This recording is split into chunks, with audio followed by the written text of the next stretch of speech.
Think back to July 12, 1979. It was a Thursday in Chicago, and the fuse was already lit. Inflation was strangling the dollar. Gas lines were stretching for blocks. And at Comiskey Park, a baseball promotion was about to turn into a full-scale riot. The world was changing fast. Led Zeppelin was fading. The airwaves were being taken over by a relentless, thumping beat. Disco wasn't just music to the guys in the steel mills. It felt like an invasion. And tonight, they were going to fight back. You didn't have Twitter to vent your frustrations. You didn't have Reddit threads. You had FM radio. And in Chicago, the voice of that frustration was a 24-year-old shock jock named Steve Dahl. He had been fired from his previous job when the station switched to an all-disco format, and he took it personally. Every morning on WLUP, sticking to the station's rock and roll ethos, he told his listeners, your older brothers, your dads, maybe you, that disco was a disease. He didn't just play rock records, he preached a gospel of rebellion. He called his followers the insane Coho Lips. He built an army in the invisible airwaves over the city, and he offered them a mission. The plan was simple, stupidly simple. The Chicago White Sox were a struggling team having a mediocre season.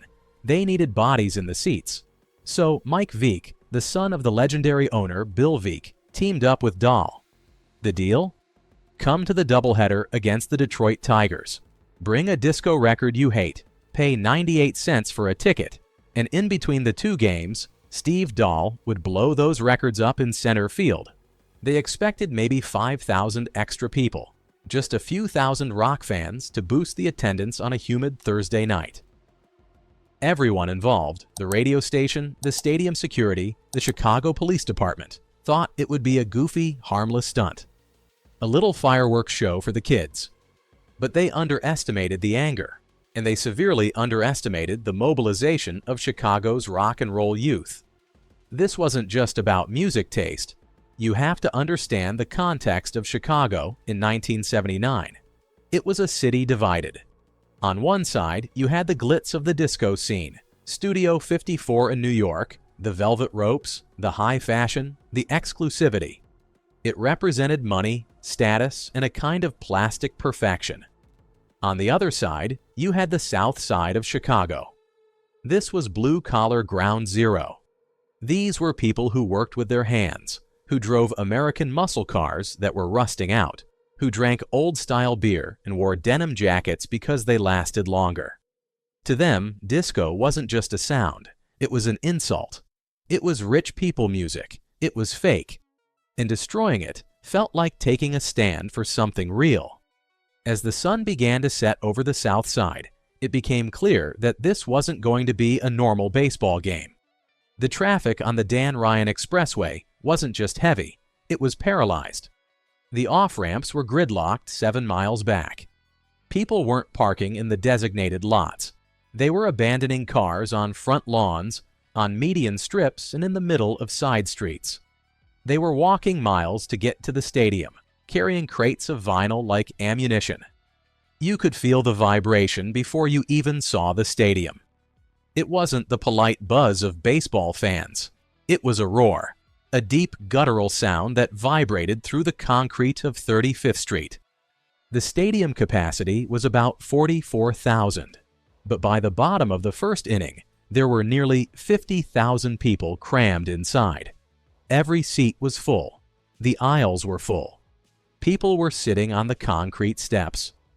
And outside was a siege. Another 20,000 to 40,000 people were banging on the gates, climbing the chain-link fences, and scaling the sheer brick walls just to get in. They weren't there for baseball. They didn't care about the score. They were there for the explosion. Inside the park, the atmosphere was feral. The smell of cheap beer and marijuana hung over the stands like a thick, suffocating fog. The security guards, mostly older retirees used to telling kids to sit down, were visibly terrified. They stood by the dugouts, watching the sea of denim and black t-shirts, knowing they were outnumbered 1,000 to 1. They locked the gates, not to keep people out, but to try and keep the crushing wave from drowning the field. The records weren't just tickets. They became weapons. Throughout the first game, Frisbees of black vinyl rained down from the upper deck. They became razor-sharp projectiles spinning through the air. An outfielder would look up to track a fly ball and have to dodge a copy of the Saturday Night Fever soundtrack instead. This wasn't heckling. This was artillery fire. White Sox outfielder Rusty Kuntz later said, "I would be standing in the outfield and a record would stick into the ground right next to my foot. If it had hit me, it would have sliced me open." The players were playing a game of survival, constantly looking over their shoulders, realizing that the crowd wasn't watching them at all. They were watching the box in center field.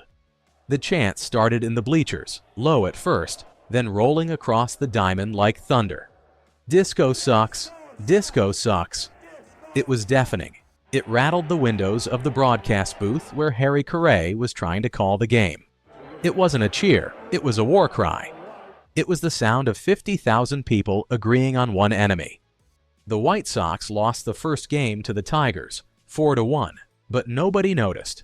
The final out wasn't an end, it was the signal. Steve Dahl emerged from the outfield wall. He wasn't wearing a baseball uniform, he was wearing army fatigues and a military helmet. He drove a Jeep onto the field, circling the warning track like a conquering general inspecting his troops. The crowd lost their minds. To them, he wasn't a DJ. He was the leader of the resistance against the glittery, synthetic oppression of the disco era. He waved to the stands, whipping them into a frenzy. In center field, a large wooden box was overflowing with thousands of records. It was wired with explosives. This is the moment where 1979 pivots. This is the moment where the me-decade snapped. Dahl led the countdown. 1, 2, 3. The stadium shook with the noise. It wasn't a small pop. It wasn't a firecracker. It was a massive, concussive blast that tore a generic crater into the outfield grass. Vinyl shrapnel flew hundreds of feet into the air. A plume of black, toxic smoke rose up, blotting out the stadium lights. Windows rattled in the housing projects blocks away. For a second, there was silence as the debris rained down. Then, from the first baseline, a single figure jumped the wall. Then 2. Then 10. It looked like water bursting through a dam. Thousands of fans poured out of the stands. They didn't walk. They surged. The security line broke instantly. The ushers didn't even try to stop it. They just got out of the way. The field, usually a hallowed ground that fans are forbidden to touch, became a conquered territory. The riot was on. This wasn't a brawl, it was an occupation. They tore up the bases. They stole the batting cage and dragged it around like a hunter dragging a kill. They climbed the foul poles, hanging off the yellow mesh like sailors on a mast, waving their rock and roll banners.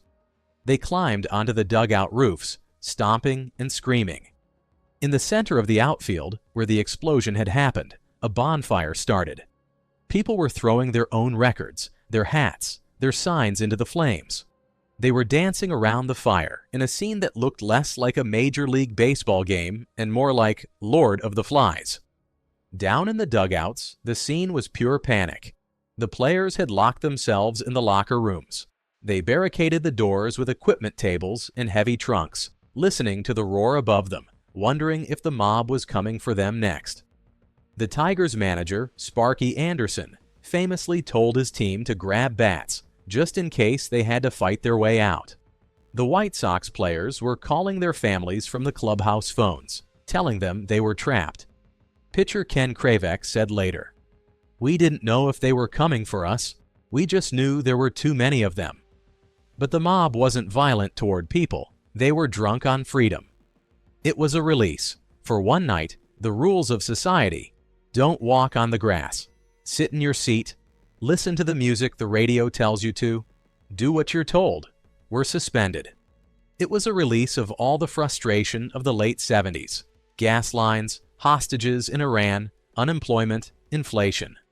It all came out on that field. The public address announcer begged for order. "Please return to your seats." His voice was tiny, swallowed by the chaos. He might as well have been whispering at a hurricane. The legendary Bill Veeck stood at home plate with a microphone, pleading with the crowd. Veeck was the P.T. Barnum of baseball, the man who invented the exploding scoreboard, the man who sent a midget to bat.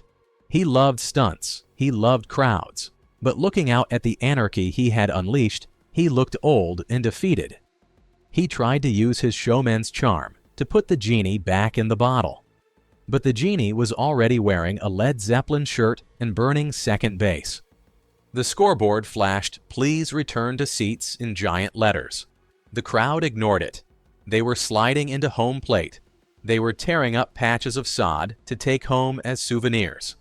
Couples were making out on the pitcher's mound. Guys were doing lines of cocaine on the on-deck circle. It was total anarchy. It took the Chicago Police Department appearing on horseback to finally break the spell. The sight of riot horses galloping across the outfield grass, something you usually only saw in political protests, not sports stadiums, was surreal. The crowd, seeing the helmets and the batons, finally scattered, melting back into the Chicago night, leaving a trail of destruction behind them. The field was destroyed. It looked like the surface of the moon, cratered, burned, and littered with the jagged remains of a musical genre. The grass was unrecognizable. The pitcher's mound was gone. The batting cage was twisted metal. The second game was forfeited.